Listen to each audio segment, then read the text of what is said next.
പ്രവാസി മലയാളിയിലേക്ക് ഏവർക്കും സ്വാഗതം. മുസ്ലിം യാത്രക്കാരെ വിമാനത്തിൽ നിന്നും ഇറക്കിവിട്ട സംഭവം വളരെ വലിയ വിവാദങ്ങൾക്ക് വഴിവെച്ചിരുന്നു. മുസ്ലിം യാത്രക്കാരെ വിമാനത്തിൽ നിന്ന് ഇറക്കിവിട്ട സംഭവത്തിൽ യുഎസിലെ ഡെൽറ്റ എയർലൈൻസിന് വൻ തുക പിഴ ചുമത്തിയിരിക്കുകയാണ്. $50,000, അതായത് 35 ലക്ഷത്തിൽ പരം രൂപയാണ് അമേരിക്കൻ ഗതാഗത വകുപ്പ് പിഴ ചുമത്തിയിരിക്കുന്നത്. യാത്രക്കാരുടെ കമ്പനി വിവേചനം കാണിച്ചെന്നും നിയമം ലംഘിച്ചെന്നും US ട്രാൻസ്പോർട്ട് ഡിപ്പാർട്ട്മെന്റ് കണ്ടെത്തിയിരുന്നു. 2016 ജൂലൈയിൽ 2 സംഭവങ്ങളിലായി 3 പേരെയാണ് ഇറക്കിവിട്ടത്. 2016 ജൂലൈ 26 പാരീസിലെ ചാൾസ് ഡി ഗൗലെ വിമാനത്താവളത്തിലാണ് ആദ്യ സംഭവം.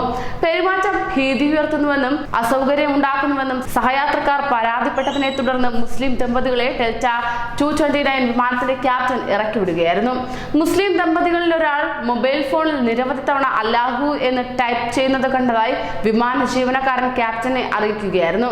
സിൻസിനാറ്റിയിലേക്ക് പോവുകയായിരുന്ന ഫൈസൽ, നാസിയ അലി എന്നിവർക്കാണ് വിമാനയാത്രയിൽ മോശം അനുഭവം ഉണ്ടായത്.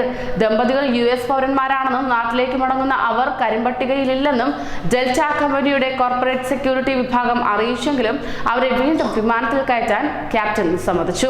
ഡെൽറ്റയുടെ സുരക്ഷാ പ്രോട്ടോകോൾ ക്യാപ്റ്റൻ പാലിച്ചില്ലെന്നും ഡെൽറ്റ അധികൃതർ ദമ്പതികളുടെ യാത്ര തടയാൻ പാടില്ലെന്നുമായിരുന്നു ഗതാഗത വകുപ്പ് പറഞ്ഞു. 2016 ജൂലൈ 31 ആംസ്റ്റർഡാമിൽ നിന്ന് ന്യൂയോർക്കിലേക്ക് പോയ ഡെൽറ്റ 49 വിമാനത്തിലാണ് രണ്ടാമത്തെ സംഭവം നടന്നത്. മറ്റ് യാത്രക്കാരും എയർ ഹോസ്റ്റസുമാരും പരാതിപ്പെട്ടതിനെ തുടർന്ന് ഒരു യാത്രക്കാരനെ ക്യാപ്റ്റൻ പുറത്താക്കുകയായിരുന്നു. അസാധാരണമായി ഒന്നുമില്ലെന്ന് ഫസ്റ്റ് ഓഫീസറും യാത്രക്കാരൻ കരിമ്പട്ടികയിലില്ലെന്ന് ഡെൽറ്റ സെക്യൂരിറ്റിയും അറിയിച്ചിരുന്നു. എങ്കിലും വിമാനം പറത്താനൊരുങ്ങിയ ക്യാപ്റ്റൻ വീണ്ടും യാത്രക്കാരന്റെ സമീപത്തെത്തി പരിശോധന നടത്തി പുറത്താക്കുകയായിരുന്നു. ക്യാപ്റ്റൻ സുരക്ഷാ പ്രോട്ടോകോൾ പാലിച്ചില്ലെന്നും യാത്രക്കാരനെ ഒഴിവാക്കി നടപടി വിവേചനപരമാണെന്നും ഗതാഗത വകുപ്പ് ചൂണ്ടിക്കാട്ടി. ഡെൽറ്റയ്ക്കും മറ്റ് എയർലൈനുകൾക്കും ശക്തമായ മുന്നറിയിപ്പാണ് പിഴ ഈടാക്കാനുള്ള ഉത്തരവെന്ന് സർക്കാർ വ്യക്തമാക്കി. അതേസമയം വിവേചനപരമായ പെരുമാറ്റം ഉണ്ടായിട്ടില്ലെന്നായിരുന്നു ഡെൽറ്റയുടെ വിശദീകരണം. 2016 ജൂലൈയിലെ സംഭവങ്ങൾക്ക് ശേഷം സംശയമുള്ള കാര്യങ്ങൾ പരിശോധന നടത്തുന്നതിനും മറ്റുമുള്ള ചട്ടങ്ങൾ പരിഷ്കരിച്ചതായി ഡെൽറ്റ വ്യക്തമാക്കുകയും ചെയ്തിരുന്നു. കൂടുതൽ പ്രവാസി വാർത്തകൾക്കായി ഈ ചാനൽ സബ്സ്ക്രൈബ് ചെയ്യൂ.